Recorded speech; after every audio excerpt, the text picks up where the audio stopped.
Le 3 août s'ouvre à Zurich l'exposition nationale, la Landi.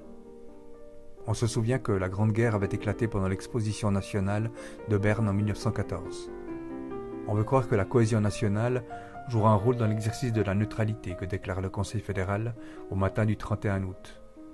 La veille, devant la tension qui règne en Europe, l'Assemblée fédérale plaçait le commandant de corps Henri Guisan à la tête de l'armée avec le grade de général.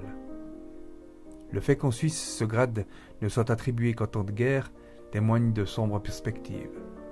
Hébétés, les gens dans les villes, les campagnes, se conforment aux mesures prises par les autorités qui ne semblent pas plus vaillantes. Personne ne veut croire qu'un nouveau conflit va ternir la vie de chacun, inexorablement, durablement. Le lendemain, l'Allemagne envahit la Pologne, fait qui marquera le début de la Deuxième Guerre mondiale. Le samedi 2 septembre, la mobilisation générale est décrétée. Un drôle de dimanche se prépare pour les 430 000 soldats qui rejoignent leur unité.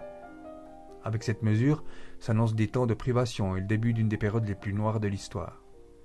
On était devenu presque insouciant avec les facéties de Bossart qui traverse le village aguillé sur son sidecar, pétaradant, avec le soleil, avec le temps qui passe doucement. Comme chaque été, Suzanne Coindet passe quelques jours de vacances chez sa grand-mère, Suzanne Fauquet, en Lavaux. La jeune adolescente nourrit une véritable passion pour ce sud lémanique, elle qui grandit à Yverdon, où les basses maisons, à l'automne, peinent à émerger de la brume du nord vaudois. Elle scellera plus tard son amour de Lavaux en prenant le pseudonyme de Suzanne Derier, sous lequel elle publiera son premier roman, Corinne, en 1961.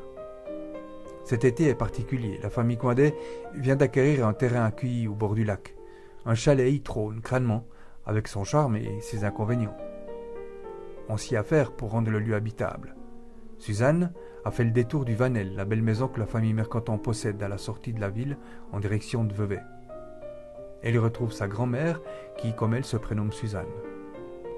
Elle en fera plus tard l'héroïne de sa chronique en 2 tomes, Les 7 vies de Louise Croisier née Moraz, où les Croisier sont les Fauquet et les Moraz les Mercanton. C'est une belle femme qui ne fait pas ses 64 ans.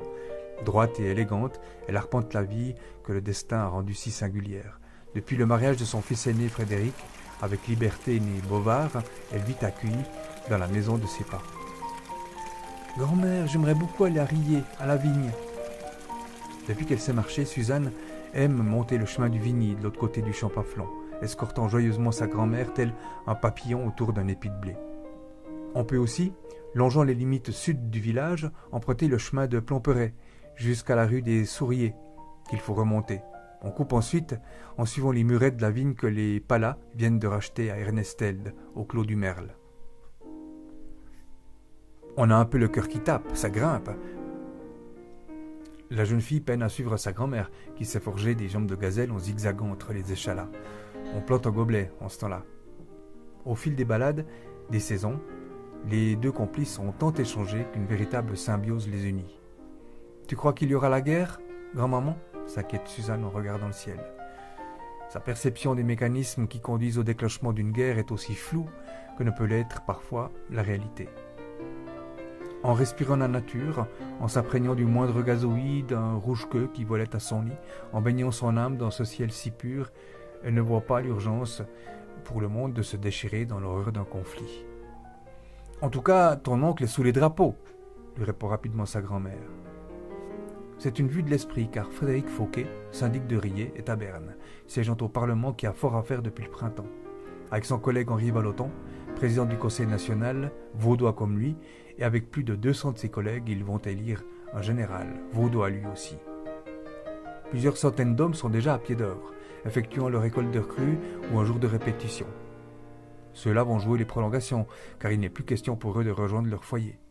C'est le cas de Robert Moreau, qui est furieux, comme Rose, son épouse. Tandis que la vigne réclame la plus grande attention, quelques semaines avant les vendanges, il faut sulfater. Il n'y a d'ailleurs pas de temps à perdre, le milieu n'est pas un visiteur qu'on fait attendre. Rose et Robert sont mariés depuis 2 ans. C'est Rose qui va endosser le cacolet et la grosse boye en cuivre remplie de bouillie bordelaise, car Robert n'a pas les moyens de se faire remplacer à la vigne.